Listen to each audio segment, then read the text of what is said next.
आयोजनासंबंधात चर्चा केली तेव्हा आमची अशी अपेक्षा होती की या कार्यक्रमाला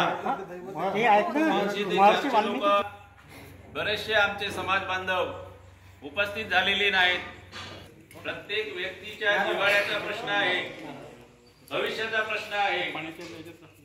आपली प्रयत्नशील आहे, कार्यरत आहे, धडपडत आहे। या समितीला असं वाटते की आपला जो भंडारा आणि गोंदिया जिल्ह्यामध्ये विखुरलेला समाज आहे हा मोठ्या प्रमाणावर आहे। प्रत्येक गावात त्याची संख्या 30 ते 40% आहे आणि हा एवढा मोठा समाज असूनही संघटित नाही आहे, अज्ञानी आहे। बऱ्याच गोष्टी त्या समाजाला माहित नाही आहेत आणि म्हणून ती माहिती पुरविण्यासाठी, त्यांना मार्गदर्शन करण्यासाठी, त्यांना एक दिशा देण्यासाठी अखिल ढिवल विकास समिती सतत प्रयत्नशील आहे, कार्यरत आहे।